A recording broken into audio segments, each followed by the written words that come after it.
The Leprechaun Story by Richard Kennedy. Illustrated by Marcia, Sewall.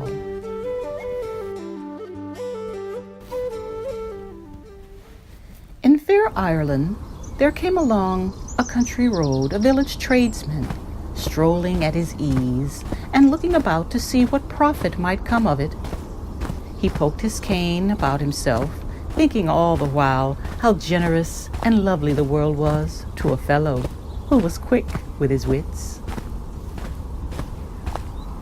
Presently, he was walking alongside a hedgerow, and he heard a soft humming from the other side.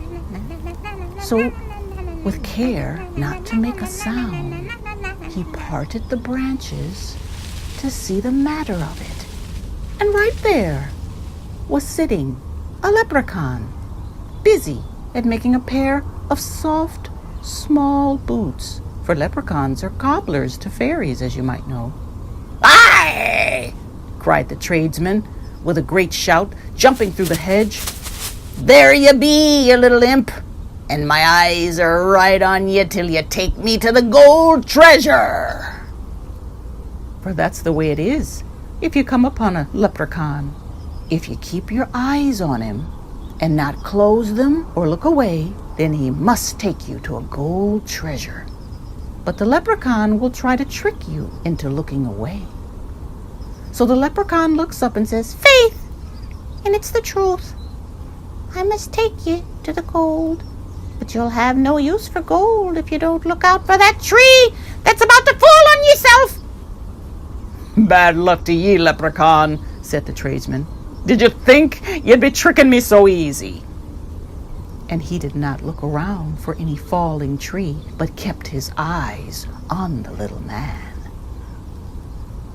"You may be clever," said the leprechaun, "but not clever enough to keep that tiger from leaping on your back." "Ach, and that's a feeble trick," said the tradesman. "There be no tigers in Ireland." And he did not look about for any tiger, but kept his eyes steadily on the leprechaun. The little man glanced down the road. "Hey, and there's a glorious sight," says he. "A prancing white horse and a bonny lass riding with her skirt blowing in the breeze." "You come closer that time," said the tradesman. "Sure, and they be beauties in Ireland, but I'm not looking at this one. Me eyes are straight on ye." "That they be," said the leprechaun. "Another stitch at me work, and it's off to the gold with us." He put his attention to his work for a few moments as the tradesman watched him, and with a final snip, he was done with the boots. "There," says the leprechaun, and stands up. But on that moment, he jumped backward and cries out, "God's mercy! The devil himself has popped up behind ye!" "Aye?" says the tradesman. "And ye may have reason, but away with your tricks, me little darling. I haven't blinked me eyes since first spying ye, and now it's off to the gold with us." "Sure, and there's no fooling you this day," sighs the leprechaun, tucking his needles in his belt. "Hey, it's off to the gold. Will you be ready for the journey?" "Ready as yourself," says the tradesman. "And please, your tininess, just walk in front where I can keep me eyes on you." So off they went, not on the roadway, but across the lovely green countryside.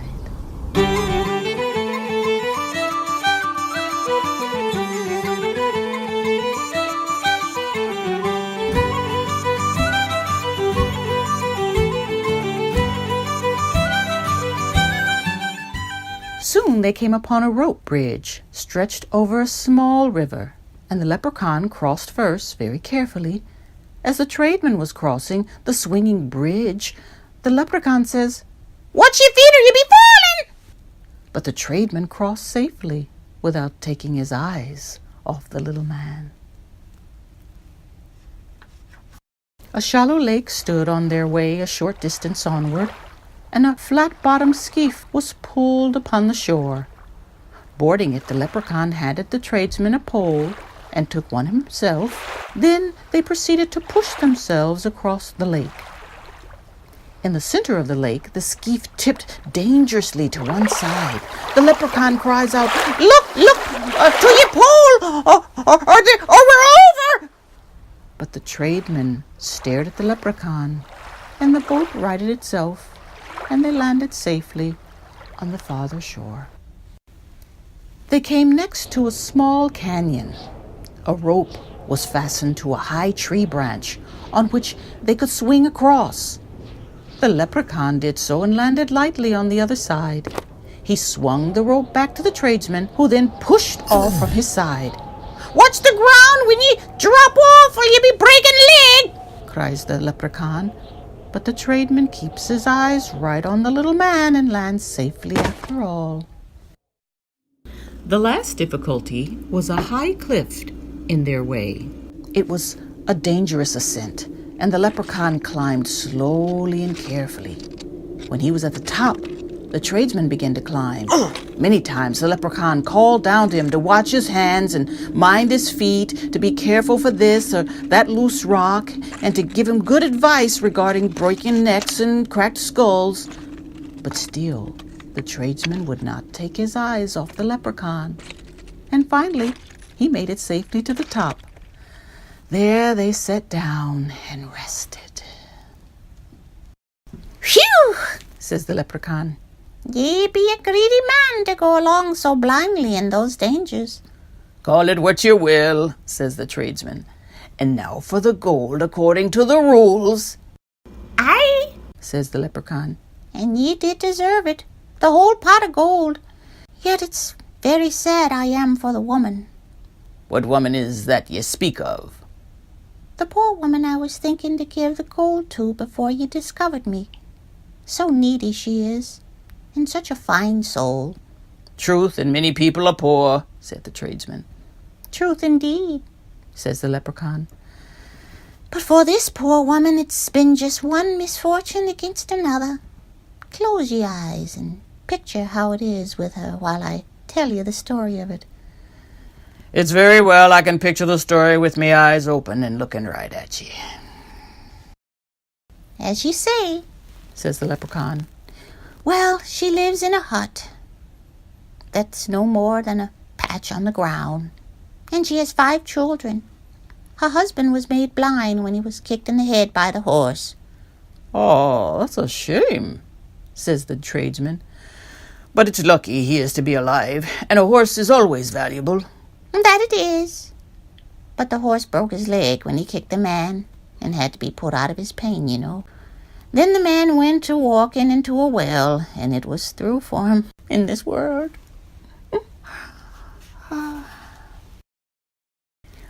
"But sure the poor family was left with a cow at least?" asked the tradesman. "Faith, and you might call it a cow," says the leprechaun. "It gave no milk, and couldn't be turned with a switch or the name of any saint. The squire heathen beast wandered into the forest and was lost, but not until it managed to trample the garden down." "So the poor family hasn't a garden even?" "It's grubs and roots from them now," says the leprechaun. "And so hungry the children are. The oldest is only 8. None have shoes, and the baby hasn't any clothes at all." "Pitiful," says the tradesman, taking a handkerchief out and touching the corner of his eye. I was a poor lad myself." "Then you have heart to understand. The baby crawls on the filthy floor when the poor woman is out digging grubs, and it's terrible the way the rats go at him.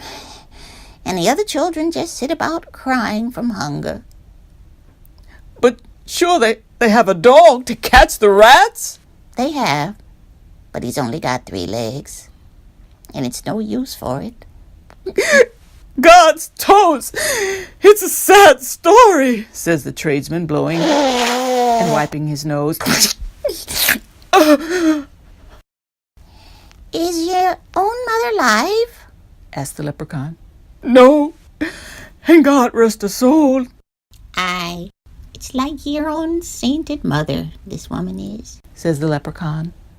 "The children are starving away before her eyes, sick, most often now in want of money for a doctor to attend their fevers. The tradesman begins to weep softly. And think of it, says the leprechaun. your own self will soon have a whole pot of gold. The tradesman sniffled. Aye, 'tis a strange world indeed. The leprechaun nodded. And them so needy for only a single gold piece. Aye, says the tradesman, blowing his nose. there's no understanding it. Now it's all for your own winnings, says the leprechaun. Yet there's a favor I'd be asking you. And what is that? Sobs the tradesman. So very little have they, said the leprechaun. and the poor woman is so weak, she can't raise the axe to chop wood. Last of all, they sold their cooking pot. Now the children must eat their grubs raw and cold. The poor woman! The poor children! The tradesman sobs out. For the favor, then, says the leprechaun. do you suppose that when you take the gold, you might leave the pot for the poor family to cook the grubs in?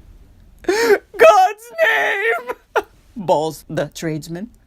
It's the saddest story I've ever heard. Merciful heavens! Let's leave them the pot. And he was so overcome by the plight of the poor family and his own charity that he began to weep in fullness, and he buried his face in his hands and shook with sobbing.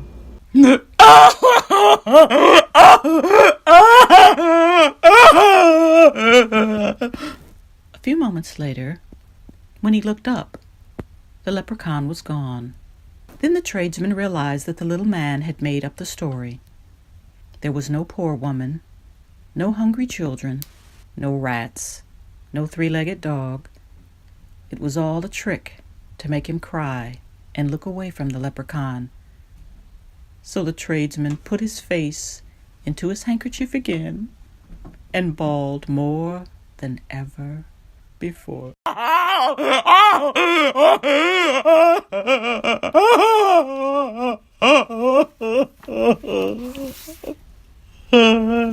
The end.